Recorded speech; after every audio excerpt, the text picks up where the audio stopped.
Dice la palabra de Dios: después de estas cosas designó el Señor también a otros 70, a quienes envió de dos en dos delante de él a toda ciudad y lugar a donde él había de ir. Y les decía: la mies, la verdad, es mucha, mas los obreros pocos. Por tanto, rogad al Señor de la mies que envíe obreros a su mies. Y he aquí yo os envío como cordero en medio de lobos. No llevéis bolsa, ni alforjas, ni calzado, y a nadie se lo dejen por el camino. En cualquier casa donde entréis, literalmente decid: pase a esta casa. Y si hubiera allí algún hijo de paz, vuestra paz reposará sobre él, y si no, se volverá a vosotros. Y posad en aquella misma casa, comiendo y bebiendo de todo lo que os tengo, porque el obrero es digno de su salario. No os paséis de casa en casa. En cualquier ciudad donde entréis y os reciban, comed lo que os pongan delante, y sanad a los enfermos que en ella haya, y decidle: se ha acercado a vosotros el reino de Dios. Mas en cualquier ciudad donde entréis y no os reciban, saliendo por sus calles, decid: aún el polvo de vuestra ciudad que se ha pegado a vuestros pies, lo sacudimos contra vosotros. Pero esto sabed, que el reino de Dios se ha acercado a vosotros. Y os digo que en aquel día será más tolerable el castigo para Sodoma que para aquella ciudad. Gracias te damos, Padre, por tu palabra, que ha sido leída en esta mañana. Te pedimos que nos ayudes a entenderla, Señor, que podamos estar hablando, Dios mío, todo lo que has dicho en ella para la edificación de tu pueblo, y que nos ayudes, Dios mío, a poder practicar también en nuestros tiempos de los principios eternos de tu palabra, Padre. En el nombre de Jesús, amén.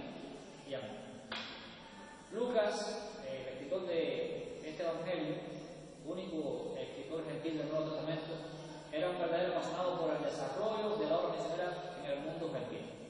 Él había sido miembro del equipo misionero de Pablo y conocía de primera mano los desafíos de esta labor, por lo que es esperar que el tema de la difusión del evangelio entre los gentiles fuera uno de los puntos claves a tratar por el autor en su obra. Tanto es así que el pasaje que ahora estamos estudiando solo se encuentra en el Evangelio de Lucas, porque este texto fue escogido por el autor de entre los muchos que tenía a mano para estar poniendo en su Evangelio, porque ilustra muy bien los diferentes aspectos a tener en cuenta a la hora de participar en la comisión que tiene la Iglesia para con todo el mundo.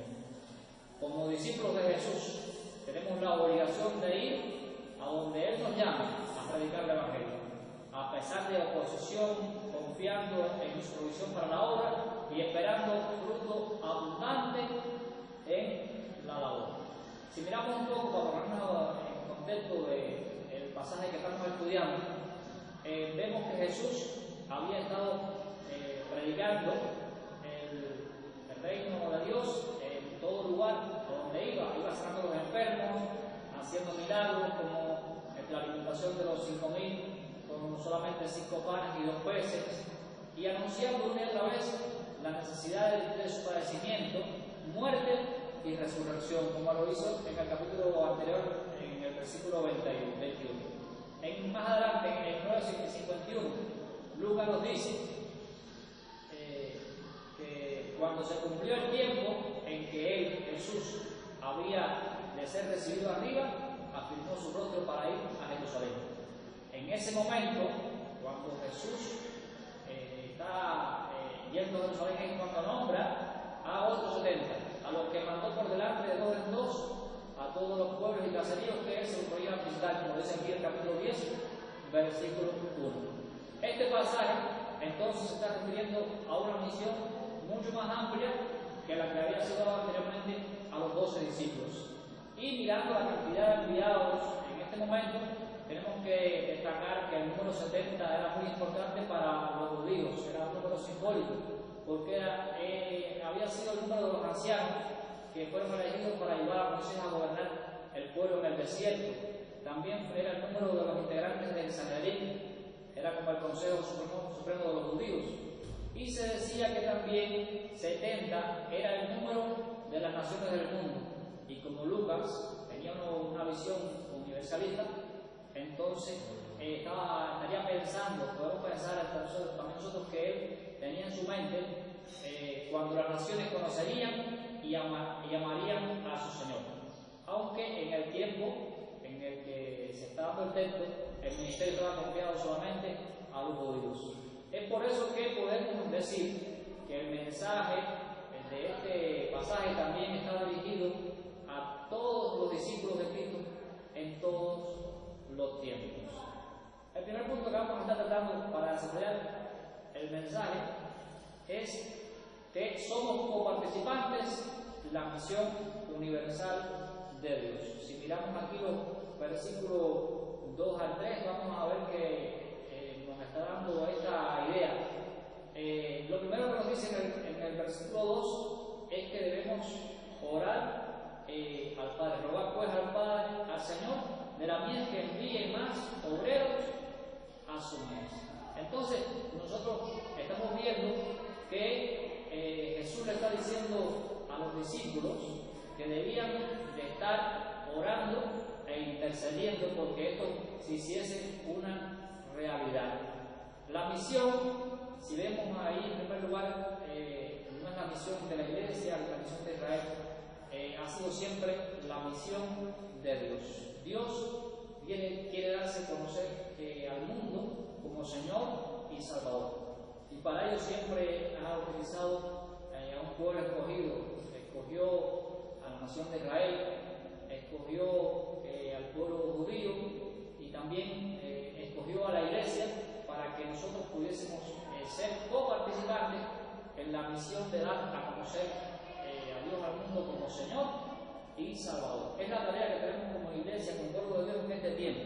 Y para poder realizarla y que muchas personas también se sumen a esta tarea, tenemos la necesidad de estar orando para que ese mismo Señor que quiere darse a conocer envíe más obreros para que esta labor pueda ser realizada. La oración es algo importantísimo. Como hijos de Dios, no solamente como ministros cristianos, debemos estar teniendo siempre dispuesta la palabra del Espíritu, pero también tenemos que estar orando para que nosotros podamos con todo ruego y súplica orar para que las cosas que Dios quiere hacer en medio del pueblo sean una realidad en la medida en que nosotros nos disponemos a hacer el trabajo, a hacer su labor.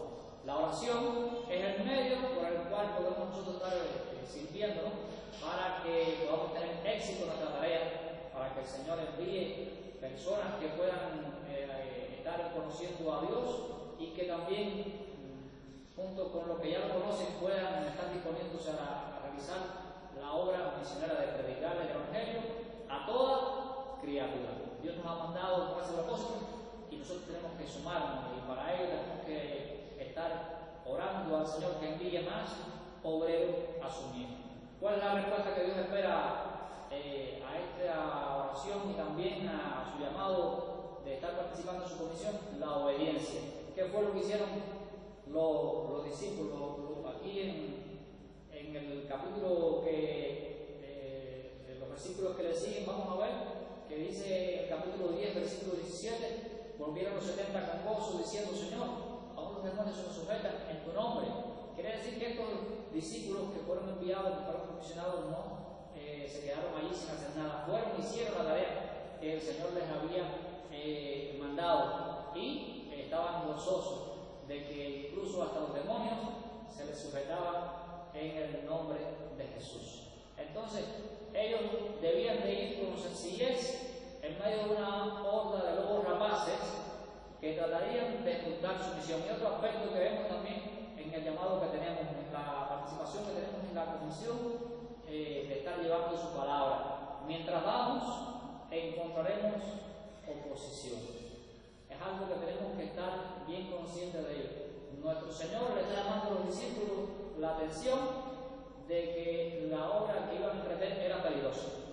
No les oculta las tribulaciones que iban a pasar, ni les dice que no van a tener problemas, les está diciendo promesas engañosas, ni que solo van a suceder cosas buenas, cosas halagüeñas.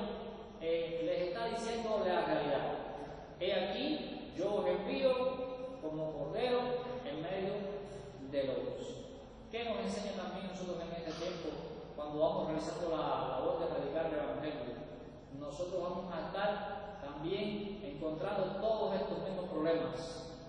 transite la iglesia, los creyentes vamos a encontrarnos como corderos en medio de lobos.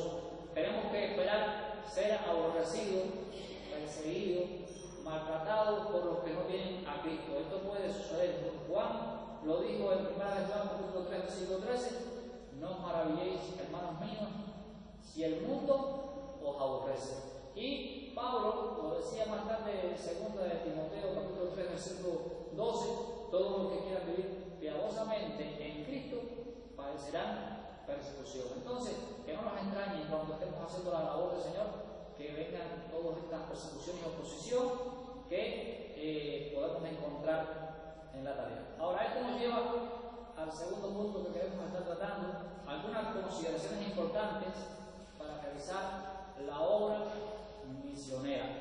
Si miramos los versículos 4 al 18, empieza diciéndole allí Jesús a los 70: no llevéis ni bolsa, ni alforja, ni calzado, y a nadie saludéis por el camino. Entonces, lo primero que nos está diciendo, le está diciendo hoy a los discípulos, a los 70 que iban a salir, es que debían viajar con poca carga, ligeros.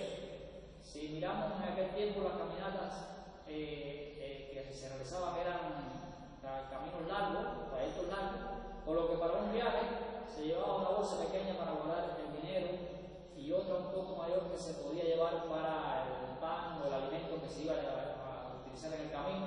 Y también, por supuesto, el calzado era algo importantísimo porque la mayoría de los viajes se realizaban a pie, por lo que era algo de suma importancia tener este calzado. Ahora, el Señor les está diciendo este aspecto de que no llevaran ninguna de esas cosas para que entendieran y comprendieran que la consagración que ellos tenían que tener a la obra que iban a emprender. Ellos debían confiar plenamente que todos los recursos que necesitaban para hacer la obra, el Señor los iría supliendo en el camino. Las cosas materiales no deben ser excusa para no realizar la labor, para no ir a estar haciendo la obra que Dios nos ha enviado. Entonces, mientras que vamos, debemos estar confiando en que el Señor siempre va a sostenernos, que Él va a dar de sus recursos para poder hacer toda la obra, nos irá supliendo todas las cosas necesarias para hacer la tarea. Pero no solamente eso, nos dice con este aspecto también que no debemos perder tiempo. Dice, y a nadie se lo dé por el camino. La parte B, entonces habían de conducirse como hombres que no tenían que perder tiempo en hacer la tarea, en el cumplimiento de la labor. Y precisamente el saludo era algo que podía hacerle perder un tiempo precioso que podían estar utilizando para anunciar el reino de Dios a las personas que se encontrasen en el camino. ¿Por qué? Porque el saludo oriental era extenso, era largo, muy ceremonial y le llevaba mucho tiempo.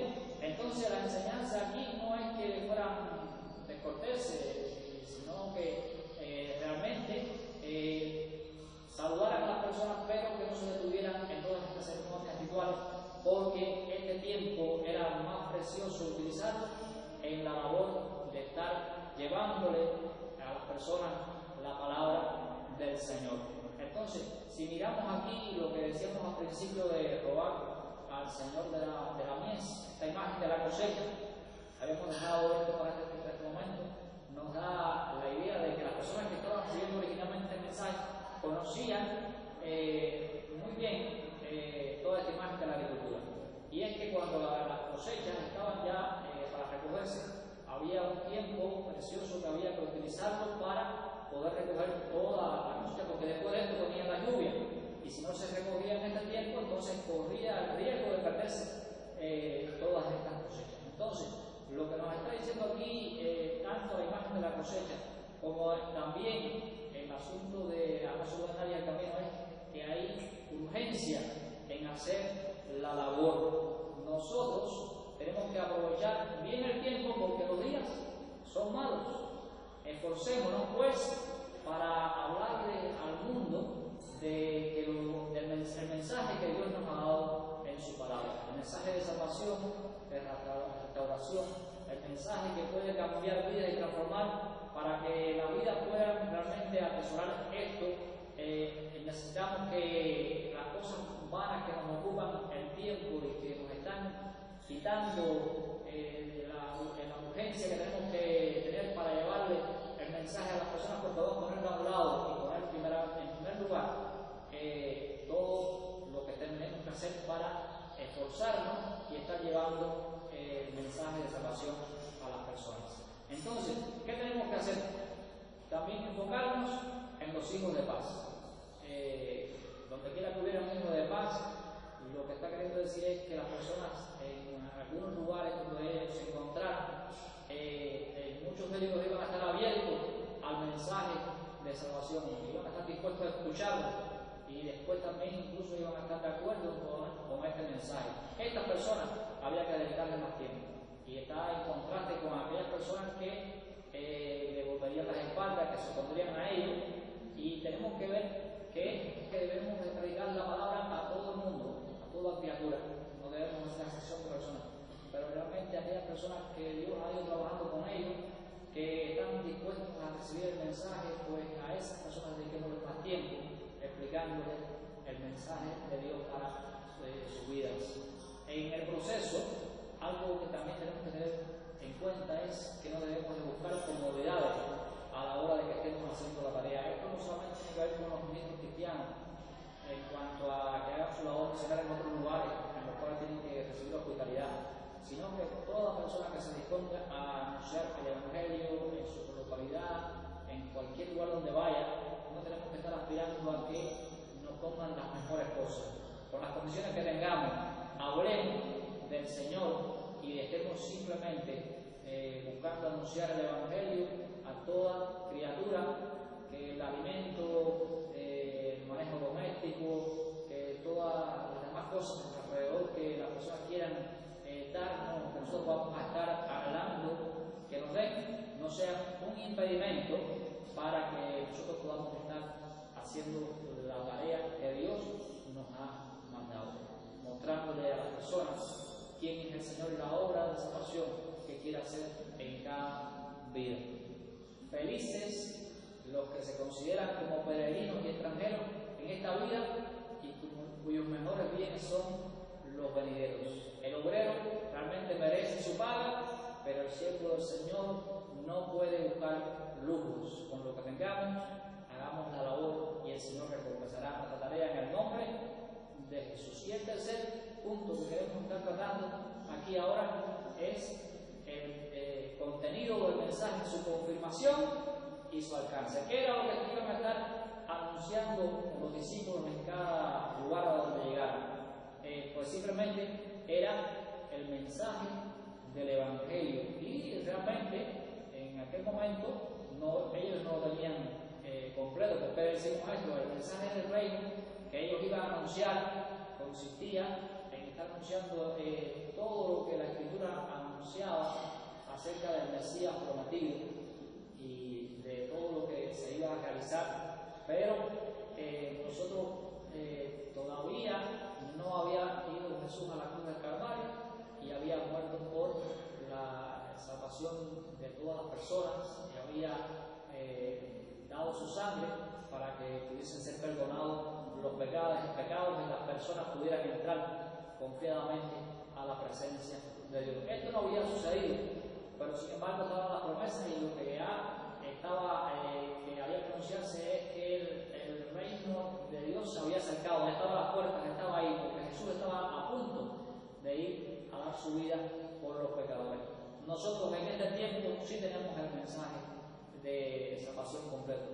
Cristo vivió entre nosotros, murió por nuestros pecados y resucitó al tercer día, y está a la diestra de Dios intercediendo por su pueblo. Todo aquel que mire al Señor por la fe puede encontrar en él salvación y perdón de pecados. Entonces, ese es el contenido del mensaje que tenemos que tener en este tiempo. Vayamos y prediquemos el Evangelio de salvación. Las señales que acompañarían a los discípulos, pues simplemente son las mismas señales que les dijo Jesús a los discípulos que fueron enviados por Juan el Bautista, cuando les digo si realmente estaba esperando a la persona correcta, si Jesús era el Mesías. Vayan y díganle a Juan, los ciegos ven, los sordos oyen, los enfermos son sanados. Esas mismas señales iban a estar haciendo los discípulos, señales, milagros, y simplemente hay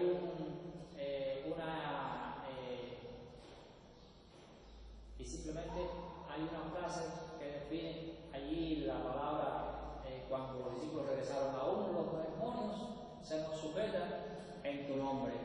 Estaban maravillados de todas las señales que habían hecho ellos a través de la predicación y cómo el Señor se había manifestado en sus vidas, para que también las personas pudieran ver los milagros como confirmación de la palabra de Dios en cualquier momento. Entonces, esa misma señal nos irá acompañando en este tiempo también. Creemos que Dios es el mismo Dios prosigo y va a dar también confirmación en su palabra. Mientras que nosotros hablamos, cosas extraordinarias van a suceder, aunque no nos vamos a enfocar en estas cosas, pero Dios sí va a estar sanando los enfermos, va a estar obrando en la vida también y podrán todas estas cosas de afirmar la palabra que ha sido predicada. Ahora, ¿cuál es la respuesta al mensaje? ¿Cuál fue la respuesta en aquel lugar donde fueron enviados los 70?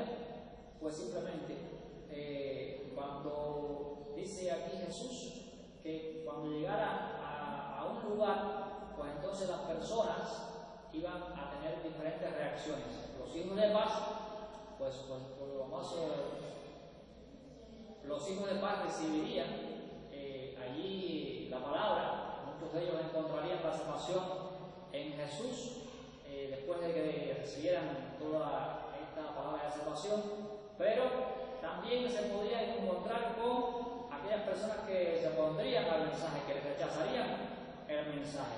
Y la idea que le da allí el maestro es que no tenían que estar peleándose con esas personas, ni tenían que estar haciendo otras cosas extraordinarias contra ellos, porque el juicio sobre sus vidas se avecinaba. Y nosotros tenemos hoy también la responsabilidad de predicar el mensaje. En la medida que lo hagamos, muchas vidas van a conocer al Señor a través de la predicación del mensaje. La palabra de Dios puede convencer a las personas. El Espíritu Santo puede entrar en sus vidas y ellos pueden reconocer que son pecadores y venir a los pies del Señor y mostrarse tal como son, para que el Señor pueda hacer un cambio de transformación en sus vidas. Pero en la medida en que Jesús está allá, encontraremos personas que se opondrán, que rechazarán el mensaje, y nosotros lo que tenemos es que simplemente darle la palabra, y la advertencia sobre el juicio venidero quedará bien clara sobre sus vidas. Nosotros tenemos una responsabilidad tremenda delante del Señor de darle a las personas qué es lo que les puede esperar en esta vida y en la venidera. Después de que hagamos nuestra parte, la responsabilidad recae sobre las personas que reciben el mensaje. Los que aceptan tienen la bendición de poder conocer al Señor y tener vida eterna para siempre estar con el Señor. Ahora, los que lo rechacen no simplemente les esperan males en esta vida, sino que tendrán un infierno eterno de perdición, del cual no podrán estar saliendo del juicio. Se acerca el Señor poniendo por su pueblo y también va a jugar al mundo. Y nosotros lo que tenemos que estar es anunciando el mensaje para que las personas puedan estar bien claras en qué se avecina sobre su vida. Concluimos diciendo que el Señor está esperando que nosotros estemos dispuestos a predicar la buena nueva de salvación, que estemos dispuestos a hablar del Evangelio de Dios y que las personas siempre se puedan sumar a esta comisión. No solamente nosotros, porque realmente faltan más obreros a la mesa, que nos toca a nosotros orar e interceder para que haya más personas dispuestas a hacerlo, que aquellos que no conocen al Señor se dispongan y lo hagan, los que no lo estén haciendo, pero también de aquellos que todavía no conocen a Dios y que por nuestra predicación se puedan estar acercando al Señor y reciban la salvación de Dios. Esas personas pueden también ser los futuros evangelistas, misioneros que estén hablando de Dios a tiempo y fuera de tiempo. Entonces nos toca interceder para que esto siga sucediendo, para que el Señor se siga manifestando y su iglesia pueda seguir desarrollando su tarea. Hagámoslo diligentemente, porque los días son malos, el tiempo que nos resta para la venida del Señor bien breve. Y el Señor está esperando que muchos se arrepientan, que muchos procedan al arrepentimiento, pero nos toca a nosotros hablar ese mensaje. Ahora, los días son difíciles, nos ha tocado vivir en momentos turbulentos, pero el Señor quiere que estemos yendo a predicar su palabra. Prediquemos el Evangelio a todos, y las señales y milagros van a estar llegando en la medida que nosotros prediquemos la palabra. El Señor se va a manifestar con poder y va a estar haciendo cosas extraordinarias en medio de la predicación, en medio de las personas que estén allí reunidas recibiendo el mensaje. Nosotros nos toca decir que realmente la tarea que tenemos la queremos hacer, queremos cumplirla. El Señor nos va a ayudar en el proceso, los recursos que necesitamos los vamos a tener para hacerlo en el lugar en que estemos, y con lo que tengamos simplemente vamos a hacerlo. No vamos a poder poner limitaciones para que Dios haga la tarea, simplemente vamos a salir y vamos a estar hablando a las personas de Cristo. En Él pueden encontrar salvación. Lo hizo todo para que podamos encontrar simplemente el perdón de pecados, la salvación y reconciliación con Dios. Entonces, nos toca hablar de la palabra a las vidas, y las vidas son responsables a la hora de aceptar o no el mensaje. El que rechace, lo que le queda es tremenda expectación del juicio venidero que se avecina sobre toda la humanidad, sobre todo el mundo, y entonces nosotros vamos adelante, esperando que muchos de ellos procedan al arrepentimiento.